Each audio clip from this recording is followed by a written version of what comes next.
Bayraktars and HIMARS are no longer a threat to the Kremlin. After all the equipment that Ukrainians already had and even more was destroyed by Russian troops. And Kyiv will no longer see military assistance from the West.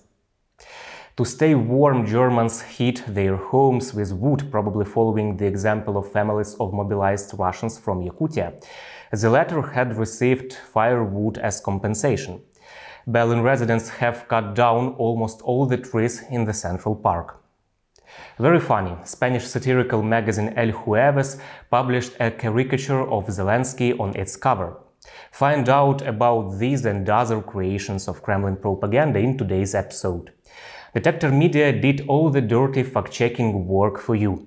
We have separated real facts from those of a parallel universe. My name is Vadym Miskyi. In the next 10 minutes I will tell you about the most impressive examples of Kremlin propaganda, as well as about some international media that use unverified sources of information. Here we go. The supply of HIMARS missile systems and Bayraktars to Ukraine will be significantly reduced.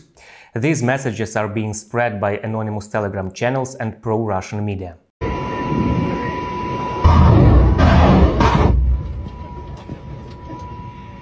Russian propagandists claim that the United States refused to supply Ukraine with air defense systems and HIMARS.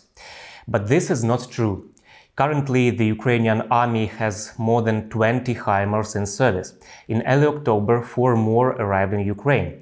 In late October, the manufacturer announced that the US is increasing the production of HIMARS in light of the successful use of these systems by Ukrainian soldiers over the past few months. Pentagon announces new $275 million military assistance package for Ukraine.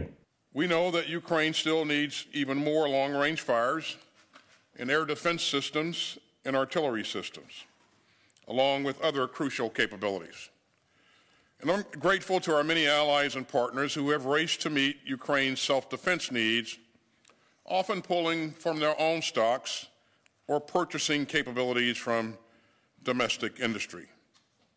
And let me especially commend Germany for its recent delivery of an IRIS-T air defense system. This critical donation will help Ukraine better defend its civilians from Russian airstrikes. Another fantasy of propagandists. According to them, Bayraktar company management informed the Ukraine's president's office that they are forced to decrease the supply of UAVs. It's because of a condition introduced by Russia as a part of the Turkish gas agreement. In fact, Baykar company continues to support Ukraine with drones. Volodymyr Zelensky met with Baykar CEO Khaluk Bayraktar. Baykar plans to build a plant for the production of Bayraktars in Ukraine within 2 years. Busy, but for this moment I found the time, because you always found the time for Ukraine, for our support. So you know that everybody in Ukraine knows what does it mean Bayraktar and your company and Baykar. So thank you so much.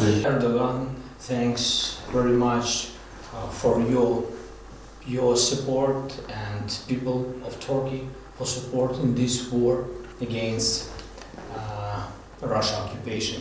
But the recent meeting of Turkish President Erdogan with Putin did not affect the cooperation between Moscow and Ankara. Although Putin has been offering Erdogan to jointly produce drones since the beginning of the summer, so far Bayraktars only destroy the invaders.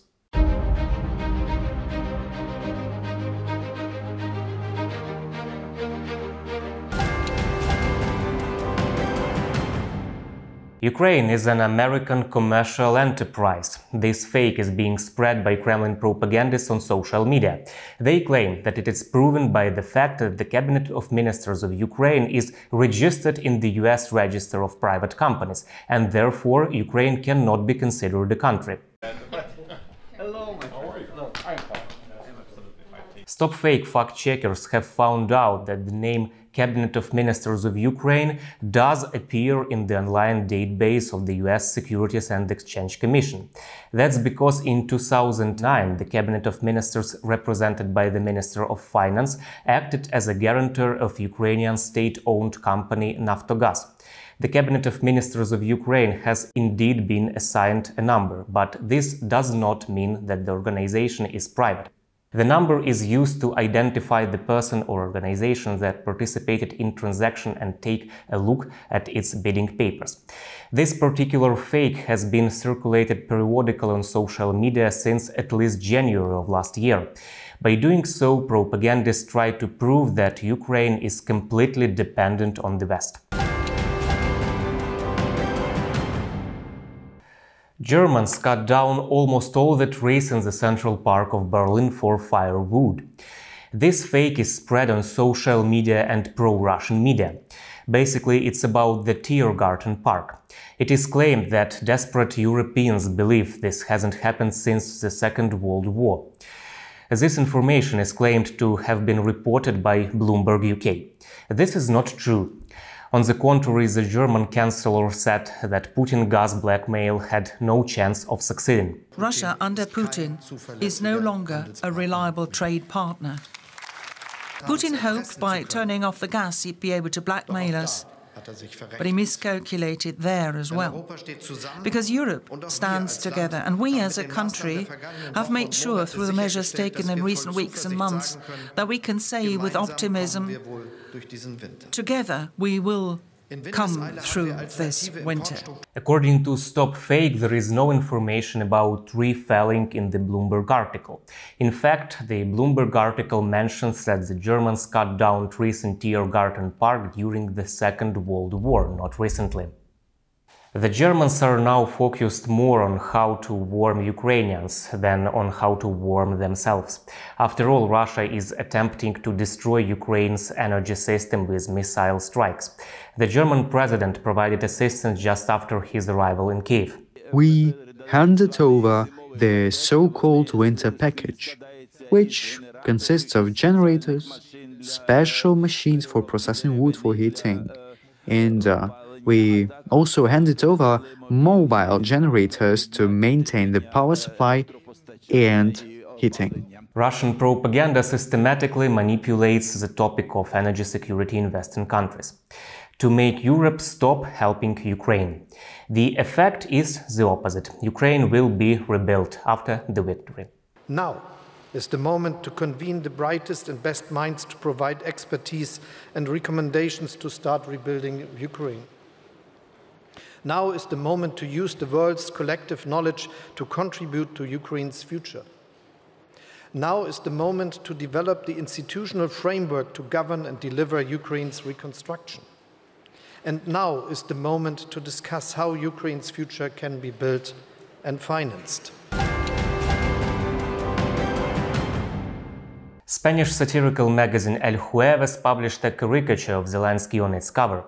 Screenshots of the alleged cover of the magazine with Volodymyr Zelensky were circulated on social media. Pro-Russian users claim that this offensive picture refers to the October 10 missile strike on Kyiv. But the cover is fake. This was confirmed by myth detector fact-checkers. You can see the real covers of the magazines on El Jueves social media accounts. The magazine is usually published on Wednesdays, but the latest issue about the history of Spain was a special one and was published on Tuesday, October 11. Here's what it actually looked like. Earlier, Russian propaganda used fake covers of the French cartoon magazine Charlie Hebdo to promote negative perception of the president of Ukraine. The propagandist's pathetic attempts are indeed funny.